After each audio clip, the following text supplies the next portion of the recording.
Buenos días jóvenes, les habla el profesor Domingo Torres. El día de hoy vamos a iniciar el tema número 3, el cual se titula Obtención de energía en los seres vivos. Podemos comenzar haciéndonos la siguiente pregunta. ¿Cómo obtienen la energía los organismos vivos? La energía es la capacidad de un cuerpo para realizar un trabajo. Y los organismos vivos pueden obtener energía de diferentes maneras, como por ejemplo a través de la fermentación, de la fotosíntesis, de la respiración y la quimiosintesis. Cuando hablamos de fermentación, podemos decir que mediante este sistema los organismos obtienen energía de moléculas orgánicas sin utilizar el oxígeno.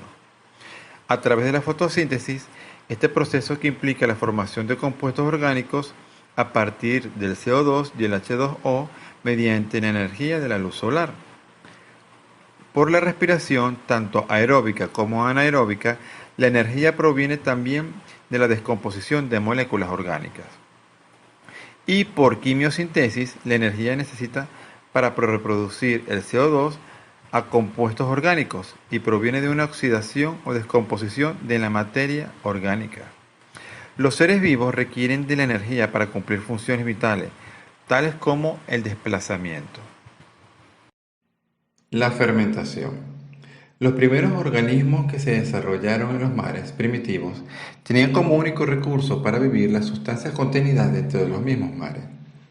En consecuencia de que no tenían oxígeno y que no existió en la atmósfera primitiva, la única forma de obtener energía requerida en todo metabolismo tuvo que hacer a través de la fermentación.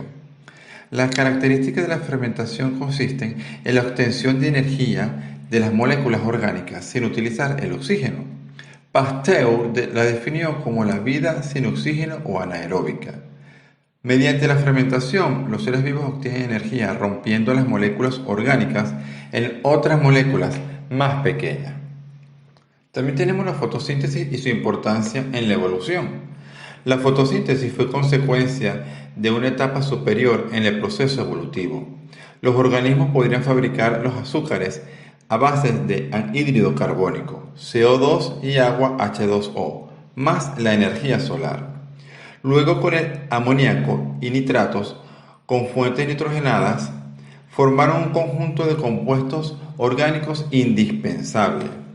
Sin embargo, la fermentación como fuente de energía es poco eficaz, ya que además de desaprovechar gran parte de la energía potencial contenida en los compuestos orgánicos, produce una serie de desechos tóxicos, como los alcoholes, ácidos y otros, que en el agua estos subproductos eran neutralizados con el movimiento, pero para los organismos que tienen que vivir en la tierra y en el aire, estas sustancias constituían un peligro constante.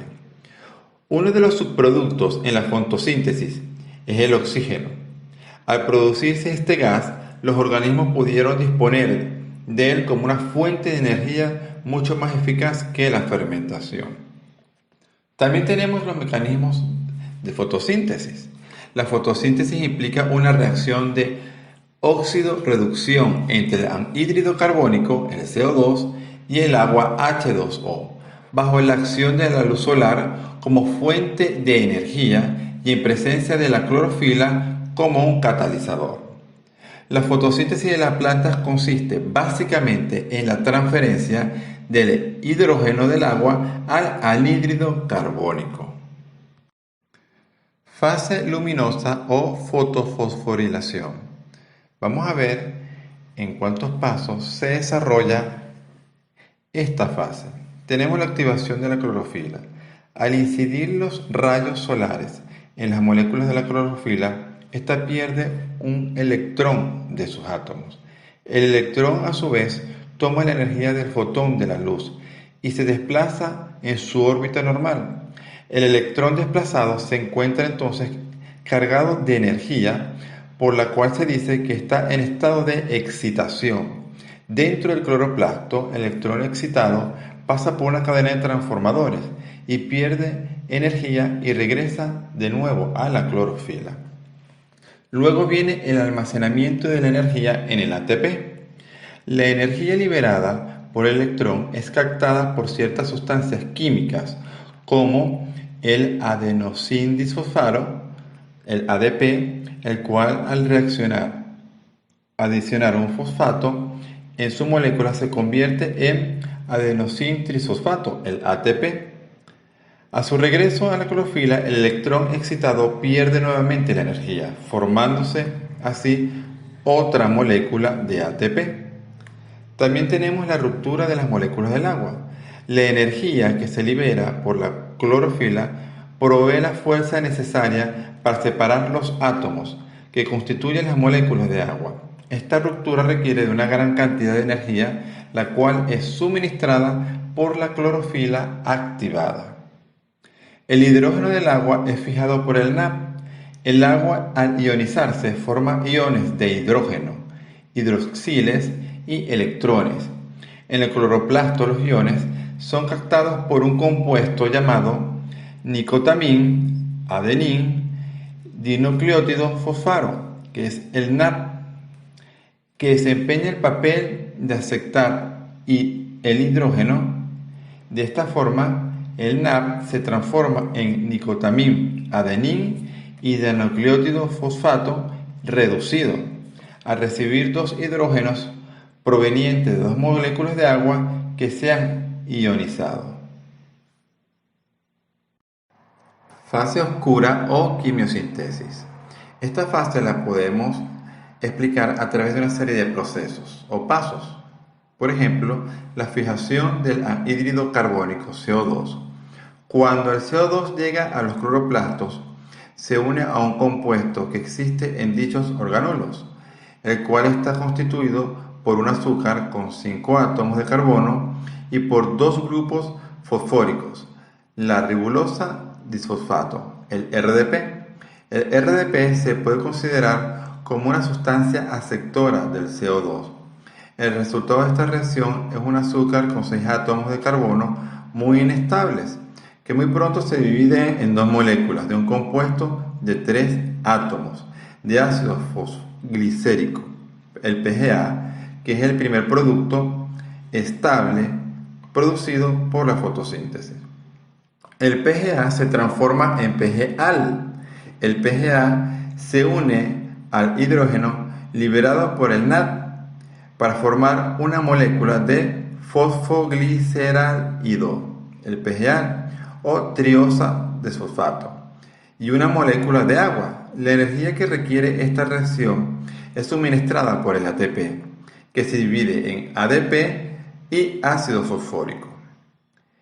El destino del PGA queda en que las células vegetales pueden utilizar este PGA para su nutrición y vivir de esta sustancia sin recurrir al proceso de fotosíntesis. Factores que influyen en la fotosíntesis. Existen una serie de factores que influyen en la fotosíntesis, pero cabe destacar que el más importante es la luz. La presencia de la luz solar, a medida que aumenta la intensidad de la luz, se acelera el proceso fotosintético hasta llegar a una intensidad óptima y luego comienza a descender. También tenemos la concentración de anhídrido carbónico. Los vegetales que viven en un medio no contaminado, donde se supone que el contenido normal de anhídrido carbónico podría ser aproximadamente de un 0,04%. También tenemos los efectos de la temperatura. Las reacciones fotosintéticas se activan con la temperatura hasta llegar a un punto óptimo. También tenemos la concentración de la humedad. Este factor puede influir en la dilatación o concentración de los estomas, por donde se llevan a cabo los intercambios de gases entre las plantas y el medio externo. Tenemos también la presencia de elementos inorgánicos. El aumento o disminución de ciertos elementos inorgánicos como el magnesio, el hierro y el potasio hacen que aumenten o disminuyan la clorofila. La respiración. La importancia del oxígeno atmosférico y la aparición del oxígeno en la Tierra marcó un proceso evolutivo de gran importancia para los seres vivos. La radiación solar contiene compuestos ultravioletas que las células no pueden tolerar. Como el agua absorbe muy eficazmente estas radiaciones, la vida en ese momento solo podía ocurrir dentro del agua. Por eso es que los organismos no podían evolucionar en la Tierra. Con la aparición del oxígeno se formó la capa de ozono en las partes altas de la atmósfera, capaz de absorber esas radiaciones. En este entonces, cuando por primera vez emerge de las aguas los seres para poblar las tierras y el aire. El oxígeno no solamente suministró una fuente de energía para la evolución, sino una cubierta protectora en la atmósfera para hacer posible la vida fuera del agua. La aparición del oxígeno por medio de la fotosíntesis abre un camino muy importante y eficaz en los organismos para la obtención de la energía. También tenemos la respiración celular. Este es un proceso durante el cual se quema la glucosa, sustancia de reserva en presencia del oxígeno, dando agua y hídrido carbónico y liberando la energía. El proceso de la respiración, como sabemos, hemos visto que una molécula de glucosa, al quemarse en la respiración celular, produce y libera energía. Este proceso comprende un gran número de reacciones químicas controladas por enzimas específicas. La vida del CO2 en la respiración, la primera etapa de la respiración es similar a la fermentación, ya que el oxígeno no forma parte de ella. La molécula de glucosa, mediante el fenómeno llamado glucólisis, se divide en dos moléculas de 3 átomos de carbono. Cada una recibe el nombre de ácido pirúvico. Al mismo tiempo se libera energía. Cada molécula de este ácido pierde una molécula de CO2 y se convierte en un compuesto de 2 carbonos llamado ácido acítico y se libera la energía. La glucólisis tiene lugar en la citoplasma celular. También tenemos la vida del hidrógeno en la respiración. La vida del CO2 implica una transferencia de carbono sin producción de energía. Sin embargo, en las reacciones de transferencia del hidrógeno se libera energía. Cuando los átomos de hidrógeno se transfieren hasta el oxígeno, se produce un conjunto de reacciones conocidas como la vía de hidrógeno en la respiración. Ciclo de Krebs. El ciclo de Krebs lo podemos explicar de la siguiente manera. El compuesto de 2 carbonos de ácido acético se une con un compuesto de 4 carbonos de ácido oxalacético para formar un compuesto de 6 carbonos conocido como el ácido cítrico. El ácido cítrico se desdobla produciendo una molécula de CO2 y un compuesto de 5 átomos de carbono que sería el ácido cetoglutárico.